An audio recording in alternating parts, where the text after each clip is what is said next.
It is Wednesday night, April 21st, 2021.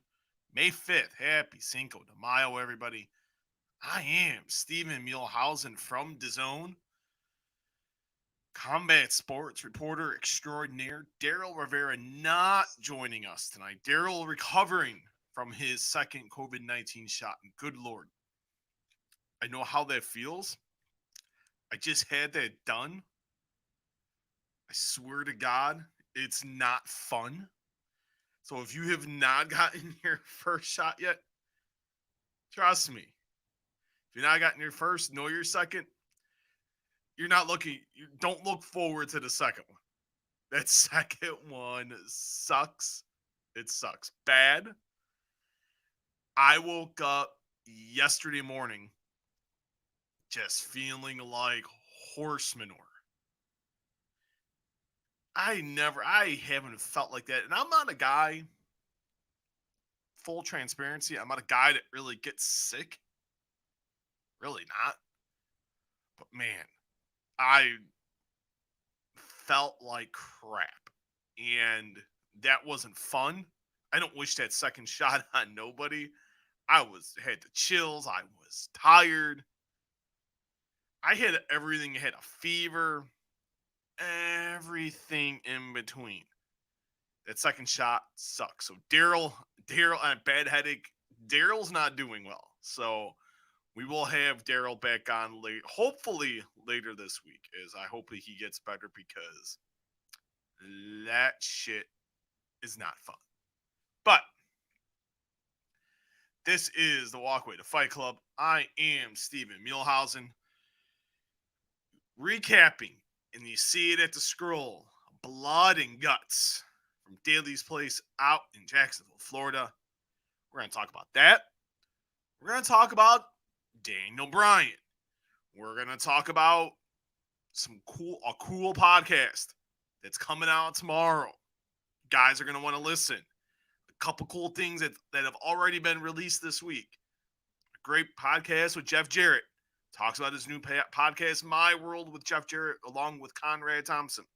We talk about that. The controversy with No Mercy 1999 and why he does not mind talking about it, which still to this day boggles my mind, and I really don't completely understand why it doesn't bother Jeff, because in all honesty, it would bother me. I'm not gonna lie, and I have a deep respect for Jeff, and I just don't get why Jeff doesn't mind. I don't get why Jeff doesn't mind talking about it. I would be tired of talking about it. We talk about that, favorite guitar shots, and why it involves a different strokes. That's a pretty cool story.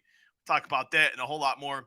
We released it earlier today. The interview, one of the stars of Blood and Guts, Sammy Guevara of the Inner Circle.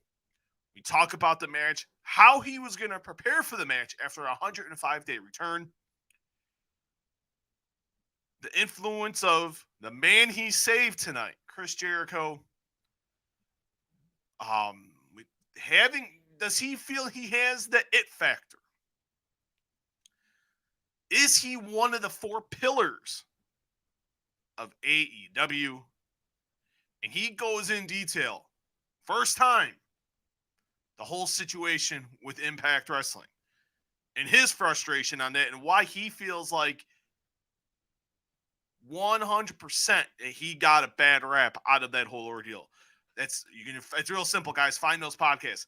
iTunes, Spotify, Google Play, all your favorite podcasting platforms. Don't forget, if you're watching via Facebook tonight, it's simple. Leave a reaction to the video. Thumbs up, thumbs down, love, good, bad, or indifferent. We already have a question or a comment, so make sure you guys leave a question or comment as well. If you're watching via Facebook Live, if you're watching via YouTube, get mistaken. It's simple. Just leave a thumbs up to the video and subscribe to the channel.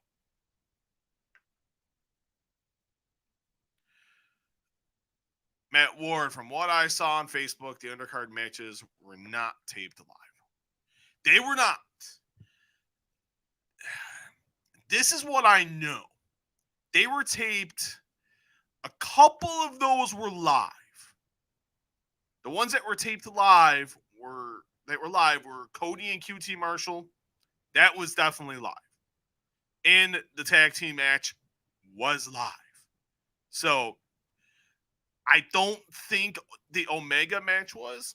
I really don't think so. I think that was taped the other day, or taped last week or 2 weeks ago, whenever it was. But no, I know the last two matches before Blood and Guts, I know were definitely taped. But that is because there was a running theme that maybe they weren't, but they actually were. So, but let's get into the show a little bit here. This show was something. Let's just go right into it. It was the Pinnacle.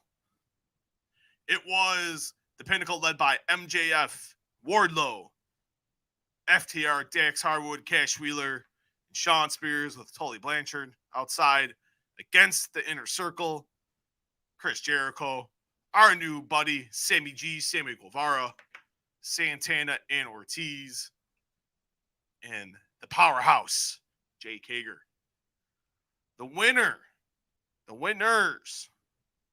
Pinnacle. MJF was about to throw Chris Jericho MJF was about to throw a bloody Chris Jericho off the top of the cage. Sammy Guevara said, no, we surrender. Because MJF's like, I'm gonna throw him off if you don't surrender. And Guevara surrendered. The Pinnacle wins the match.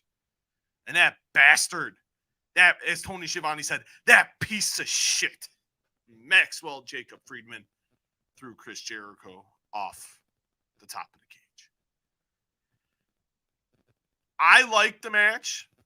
The match was pretty good. It lived up to what we all expected.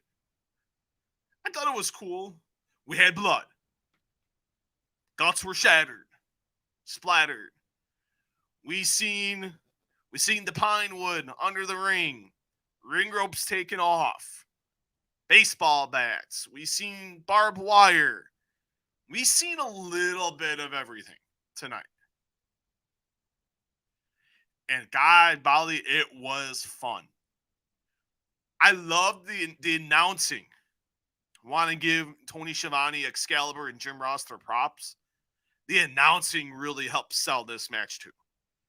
Them and the crowd. That crowd in Jacksonville was awesome. You can't go any more than that.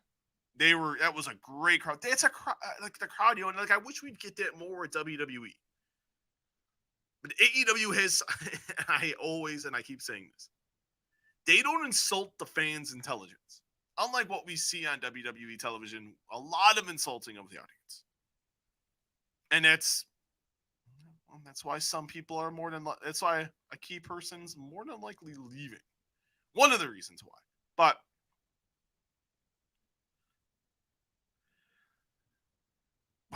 you get these matches and you don't know if they're going to live up to the hype. This match got a ton of hype. It was everywhere. Everybody was covering this. New York Post, Sports Illustrated, DAZN. Man, the big hitters. CBS. The big hitters were covering this. This was a big deal. These guys were making the media rounds. You don't often get Chris Jericho doing media. And the fact you've seen Chris Jericho, you've seen Santana and Ortiz. You had MJF doing a spot with Yahoo. We had Sammy Guevara. I had Sammy Guevara for DAZN. You've seen a lot of these guys getting out there. I know Jericho did a couple hits. I think he did one with Wrestling Inc. and the Wrestling Observer. So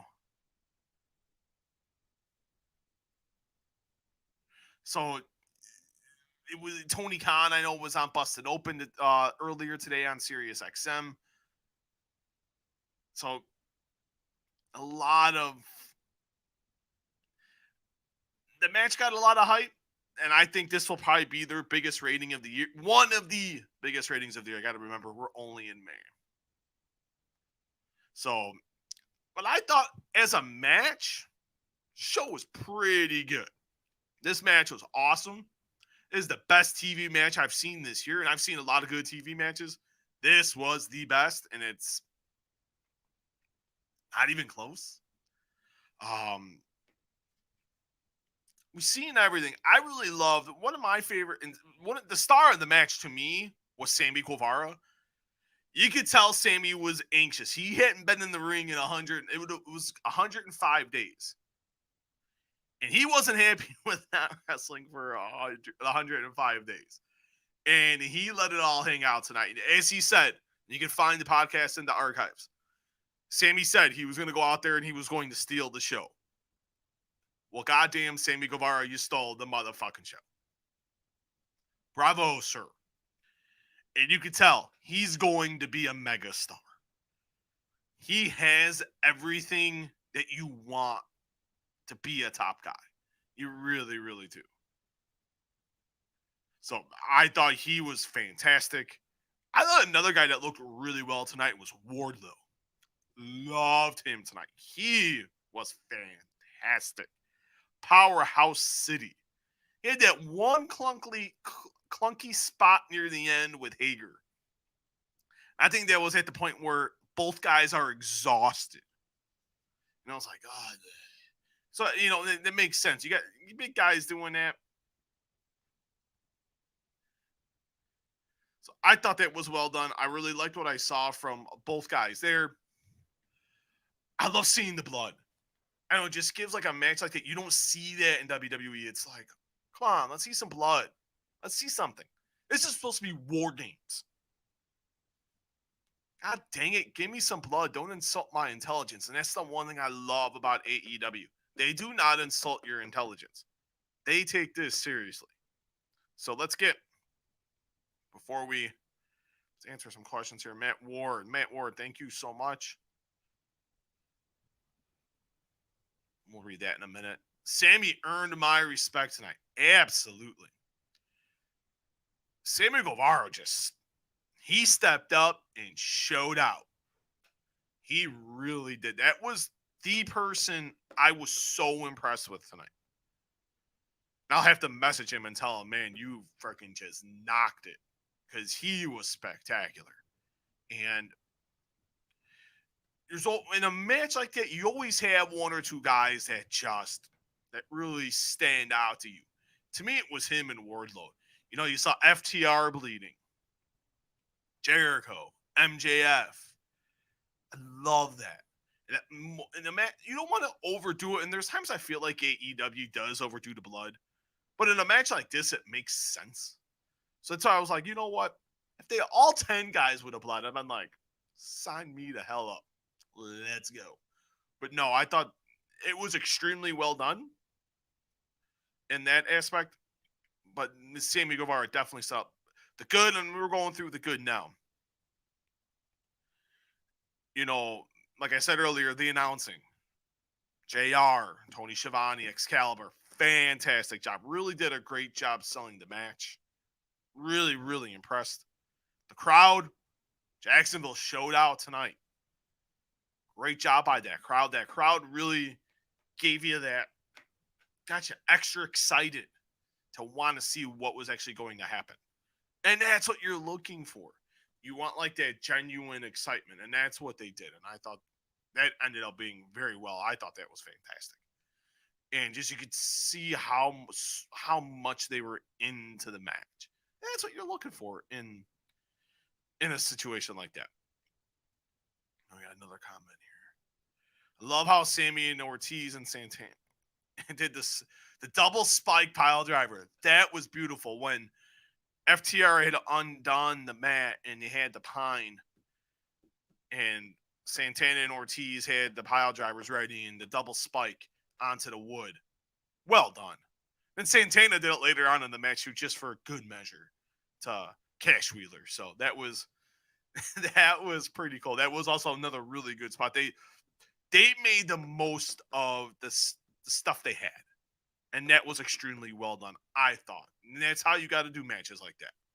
Make the most of everything you got there. A lot of stuff thrown into the cage. I even liked when Santana and Ortiz were they got thrown and they somehow got in between like the cage and the apron on the floor inside the cage. I thought that was really cool. So it's just like it's these little things. And people are like, oh, I know it's just little things, but it's like the little things that matter. It's the little things that stand out. It's the whole aesthetics in the presentation of the entire match. And something like that is going to stand out. Now the bad, because there was some bad. Those camera cuts. That was like Kevin Dunn light. These camera cuts were a little silly, a little nonsensical at times.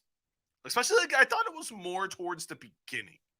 I was like, ew, like when they had it when it was 2-on-1 and 1-on-1 when it was Guevara and Dax Harwood, and then when it was Spears and Harwood. I was like, oh, come on, like they finally got it, but that took them an extra minute to really get going. But I will give good to the camera team. When it was Jericho and MJF on the top of the cage, great stuff. Top notch. I thought that was well done. The way they stayed on that shot. They didn't get silly. They didn't do 15 million jump cuts, which Kevin Dunn normally does, which makes no sense and gives me a headache. This time around, I liked it. And that was extreme. I loved it. I thought that was really cool. And this leads to another bad.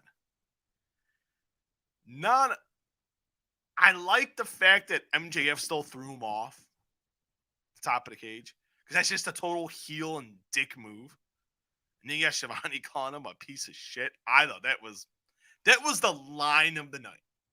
And I had that written down. Piece of shit. So I thought just doing that, I thought was really cool. But the landing. You could have made that a little harder. You could have done something to make it not as obvious that was a crash pad. Not a fan of that. They could have either, if you're going to do that spot, you could have had some guys take that bump today or brought in a stunt guy and kind of go over the spot, see how it is. Have the guy who's going to take the spot do it to him and be like, hey, what do you think?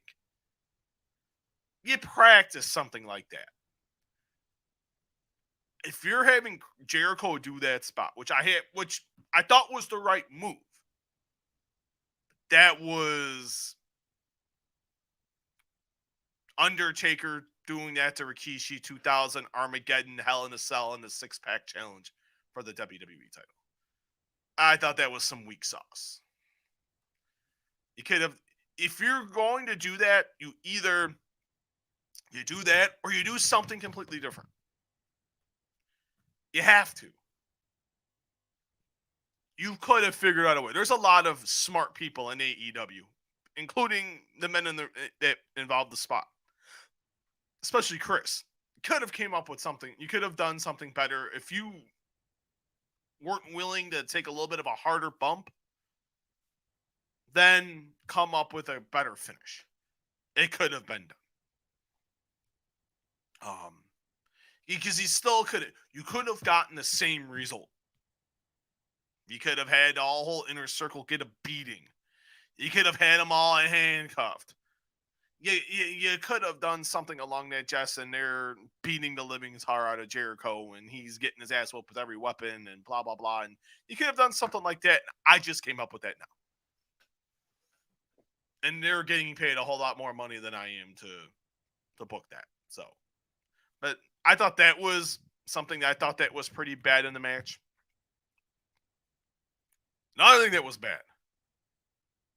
What was with these commercial breaks? You've been hyping this match. And what do I see? Commercial breaks. Now I get it. These companies make their money on advertising. I get it. But you could have, this is your biggest TV match of the year to date. You could have went no commercial. You could have front loaded all these commercials. If you want to have one, Then you have a picture-in-picture. Okay, cool. I get it. But then you go to 2 more, and then you go to the final commercial. You air like 30 seconds, and then I see 90 seconds of just straight commercial. What the fuck? You know? It's one of those things to where you're going to get people uninterested. And that's not what you want. This could be a big ratings night for them. I think they can do 1.4 million. I thought going into tonight, they could do 1.4 million viewers on average. I really thought that average number could be that tonight because it's that big of a show. You had a lot. I know TNT and Warner Media were pushing it hard. I know a lot of guys, like, and I said this earlier, you had a lot of people doing media. Front load them. And then if you have to throw one in, okay, cool. You air 90-second, 2-minute spots, but have that picture-in-picture. Okay, cool. I actually liked it when you went to the picture-in-picture. You had Wardlow come in. You had another person coming in. I thought that was cool because it makes you not want to flip the channel. I'm like, oh, that's pretty cool. All right, you got me. Maybe it was, and then it was like, okay, we're seeing another one. Why? Then another one. Why? And it's like, felt like I was watching the Roman Reigns, Daniel Bryan match from SmackDown with way too many commercials. Maybe I'm being harsh, but I hated that. It just really disrupted my flow. It made me, if I wasn't covering this and this wasn't my living, I'd have been like, I can watch it tomorrow. And I hate saying that, but you can't do that. Just lack of forward thinking on that side. I wasn't the world's biggest fan of that one. But no, the match was awesome. It was the right finish, and we'll end with a good. The finish was great. The right team won. The right guy. Because Jericho didn't have the job. So that was the right thing to do. Smart, creative. Because people were like, well, why are you putting this match on? Usually a match like this would be the blow-off. If you have good creative, you can navigate that. And that's what they're doing here. And I think that was so smart. Very smart by Tony Khan and the team. Really was great. That was a very creative finish because you can get all these matches. Now we start seeing stuff at Double or Nothing. We see stuff on Dynamite. Fight for the Fallen. Then maybe you do a big culmination at All Out or maybe Full Gear. And from what I'm told, actually no, this will lead into when we give thoughts on Dynamite. The rest of Dynamite. I do have some news. Breaking news. I do want to, from stuff I've learned from sources. But that's, well, we just got a big spiker. Steven Muehlhausen from DAZN recapping AEW Blood and Guts. What a kick-ass show it was. If you're watching via Facebook Live, it's simple. Leave a thumbs up or a thumbs down. Thumbs in the middle. Any type of reaction would be fantastic. And leave a question or comment as well. If you're watching via YouTube, it's simple as well. Leave a thumbs up and subscribe to the channel. Sammy Guevara is the latest YouTube video up. I will have a special announcement and 2 big interviews coming up for the rest of the week. And part of what is coming up next week. Oh my God, you guys are going to be, I don't want to say, you guys will be excited. I will put it that way because I want to deliver for you guys. You guys deserve it. All right, let's go to thoughts on Dynamite. I missed the Kenny Omega, Nakazawa, and Moxley and Kingston. So I cannot tell you what happened. I was hanging out with my youngest son. We were playing cars. And to me, that was a whole hell of a lot more important than that. No offense. No offense to you guys, but my kids always come first in situations like that. When I had just gotten off work from DAZN and want to sit and hang out with him for a little bit. So I couldn't tell you what happened, but I can tell you what I saw. Cody and QT Marshall. I thought a solid match. Did not like Cody bleeding. And this is why I didn't like Cody bleeding. Because to me, that takes away a little bit of what we were going to see in the main event. Wasn't the world's biggest fan of that one. I thought you could have. Really? You know what we're going to see later. Why do we need? I thought that was a little bit over the top. At first, and I put this on Twitter at Muehlhausen Jr. SMUEHLHAUSEN I didn't like. At first, I was like, oh, why is he winning? And then when Anthony Ogogo came down and beat the tar out of Cody and draped the Australian flag over him, that was great. I love that. Ogogo is the guy. He's the heater. So I don't know if he's ready for Cody, but I do like Ogogo. They see a lot in him. They really, really do. He's got a good charisma. He's a natural athlete. He's got a good athletic background. And if you're going to learn and be in big matches, nothing wrong with your first big match being with Cody. So it ended up turning from a negative into a positive. I can go along with that. You had, I'm trying to remember what. Then you had the 4-way match for determining the number one contenders for the tag titles. You had SCU, Varsity Blondes, the Acclaimed, Jungle Boy, and Luchasaurus. Max Caster cut a killer promo. Good Lord. I love that kid. I kept hearing he was going to have a great promo for tonight. I thought Max Caster was fantastic. Not a surprise. Fantastic promo. Or a rap, whatever you want to call it. SCU got the win. The pile driver off the top rope onto Brian Pillman Jr. SCU is the number one contender for the AE. No, they were already number one contenders. They will get the tag title shot next week against the Young Bucks. Get more into it.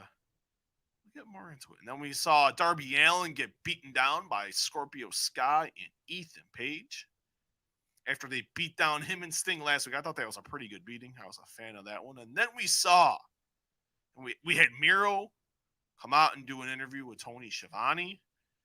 Miro facing the TNT champion next week, Darby Allin. Even if Darby Allin has to forfeit, Miro becomes the new TNT champion. That'll be interesting. And then we had Jon Moxley, the former AEW World Champion. I thought this was great. A preview next week. The main event of next week's show will be Jon Moxley defending.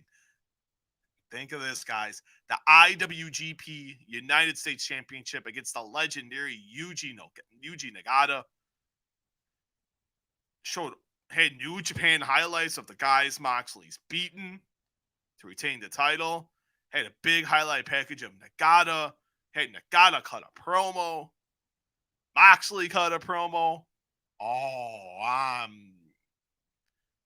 I'm feeling a whole bunch of good fuzzies when I saw that. I marked out, I got pretty excited.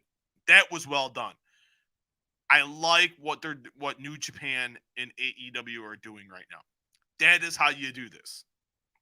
This is how you do partnerships. This is what I wish AEW was doing more with Impact. That would be very nice to see. Talking about Impact. Here came then an interview with the AEW World Heavyweight Champion, the Impact and TNA Heavyweight Champion, and the AAA Mega Heavyweight Champion of the world, the cleaner, the best bout machine, Kenny Omega. I love this. He had the AEW title around his waist, and Nakazawa with all the other belts. Omega getting them riled up about blood and guts and said, you're the only ones that want to see. Then Schiavone said that Omega will be facing the winner of Pac and Orange Cassidy, which will be on next week's Dynamite. The winner of that match will face Kenny Omega at Double or Nothing for the AEW Heavyweight title.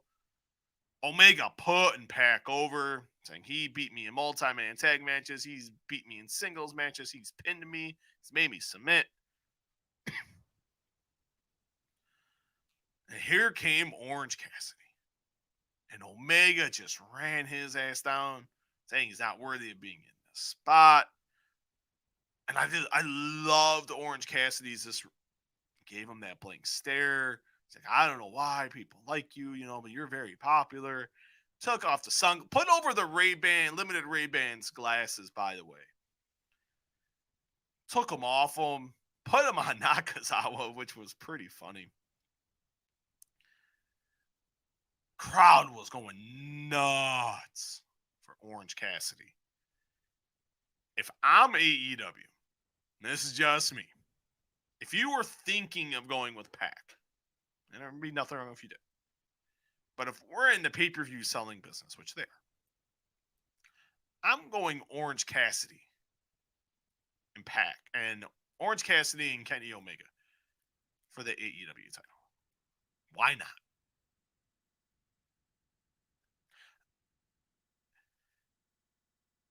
The fans like it. The fans were into that. If you think about it, Orange Cassidy is their biggest merch seller. Kenny Omega is right now their biggest star.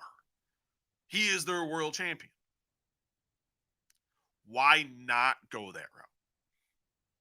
Nothing wrong with it. It could be a lot freaking worse. You could have worse choices for title matches. The promo was great by Omega. I like how he put over Pac. He put over the fact that wins and losses matter. That's why Orange Cassidy and Pac are in the position to face him possibly for the title at Double or Nothing. They really put that over. I thought that was well done by Kenny Omega. I want to see Orange Cassidy. I want to see that in Kenny Omega. Yeah, I know Omega's going to win, but you know what, though? That match would be fun. And also with Double or Nothing, full capacity crowd.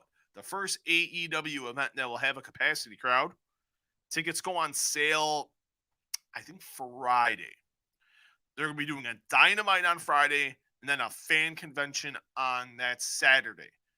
Double or Nothing is May 30th. The Dynamite is on May 28th, and then the fan convention is on May 29th. I may have to go to Jacksonville. I'm thinking about it. I know it's short notice. DAZN probably won't be happy, but I think I may have to do that one. I may have to do it. But no, I think that's cool that they're doing that. Beating WWE to the punch. We'll see how WWE reacts to that. Usually WWE has a reaction to stuff like that. So we shall see. Next week's Dynamite is gonna be stacked. You have Jon Moxley defending the IWGP Heavyweight, United States Heavyweight title against the legendary Yuji Nagata. You have Orange Cassidy and Pac. The winner meets Kenny Omega at Double or Nothing for the AEW Heavyweight title. And also, the Young Bucks defend the AEW World Tag Team titles against SCU, Christopher Daniels, Frankie Kazarian. If SCU does not win, they have to break up as a team. So it could be the last time we see SCU as a tag team. So and we have Miro facing Darby Allin for the TNT title. 4 big matches next week. That's what I love about Dynamite. They just stack. And they just stack. And they just stack. And they just stack. It's awesome. They also announced, AEW did announce, and I want to get this out because she's been one of the big, huge bright spots on the show. Dr. Britt Baker, DMD, will be challenging Hikaru Shida for the AEW Women's title. She is on a run right now. Shida's working. The ring's been great. Britt Baker smashing it. That match is going to be a ton of fun. I want to end with this. let's give the latest here on Daniel Bryan. Now, I was sicker than a you-know-what recovering from my second COVID-19 shot. And I went to bed at like 9:30, so I had no idea. I just stayed off social media. I really haven't been on much today, and I worked all day. But Fightful Select reported, FightfulSelect.com, the great Sean Ross Sapp, the Adrian Wojnarowski, the Ariel Helwani, and the Adam Schefter of Pro Wrestling Media broke the news that Daniel Bryan's contract expired at midnight, or Saturday morning at midnight, after his match on SmackDown with Roman Reigns. Hence the loss, hence the beatdown. I was wondering why they did a concerto. But that is why. Great reporting by Sean, by the way. I thought that was just fantastic work. But here's what I know as of right before we came on, just talking to some people while watching Dynamite. And Ring of Honor is going to, as of right now, no one's reached out to him. But I do know this. AEW is interested. Ring of Honor is interested. Impact is interested. And New Japan is interested. And no surprise, he is interested in all of them. But he's also interested in going to AAA. He's talked about CMLL in the past, and he has an interest in that too. But if he had to pick one right now, he would pick AAA. Because CMLL right now is just not in a really good spot. So AAA is something he has had his eye on as well. Dave Meltzer of the Wrestling Observer reported, and I have confirmed this as well from talking to people in WWE today, they're making a big push. Huge push to keep him. They really are, and I can't blame them. Can't blame them at all. Where does he go is the $1 million question. And all the big parties are getting brought up. I could see why he'd go back to WWE. His wife's there. You know, he could do that in-ring work in his sleep. But the thing is, what challenges? He wants to be challenged. He just isn't. He's a guy that's not content. And he's been talking a lot about CMLL. He's talked a lot about Kenny Omega, his admiration for Kenny Omega. He's been talking about the Bucks. He's got an innate amount of respect for Kenny. It's one of the key guys he respects in his business. He thinks highly of is Kenny Omega. It would just be very difficult for him not to. And he also brought up, and I thought it was something interesting too, that for him, he could wrestle in WWE and other companies as well. I don't think that's the worst thing in the world. These guys and girls are independent contractors. They should be allowed to go where the hell they want. I don't get what the big deal is. I hate that about wrestling. Really, really, really, really do. I don't know. I know everyone's interested. As of right now, I know no one. As of about an hour ago, I know no one's reached out to him. I know Ring of Honor is going to. There's people, Fightful reported also that they talked to some people in AEW, 2 people in AEW, and one said they expect him to go back to WWE. I can get why, just with his wife. But if she truly loves him, like she says he does, let him go pursue his dreams. He's born to be a wrestler. Good, bad, or indifferent. He's got 2 kids. I know with me, I've altered my work schedule in different ways. Like now I love my schedule because now I know the times I can be with my kids. And to me, that's the most important thing to me at this stage of the game. Before it was all about traveling and, doing this and this. And now it's, okay, I'll go out for big stuff, but if I don't have to, I'm content being home. And this when people come to Chicago, I go. Yeah, that's just smart. It doesn't cost anyone money. It just costs me gas, which is fine, and I can expense that, which is perfectly fine with them. But I don't know. I think if right now, I think it's AEW, New Japan, WWE, Ring of Honor, AAA, and CMLL. And then Impact after that, because I don't think he has any interest in Impact. But excuse me, that is the latest. This is he's in the PW Insider reported. I've confirmed this as well. He's not on nothing, no booking sheets for the foreseeable future. He's on nothing for at least through May, from what I've been told. So it's going to be very interesting to see where Daniel Bryan does end up, and I think we'll get an answer sooner rather than later. We'll get to these final couple questions here about tonight's show.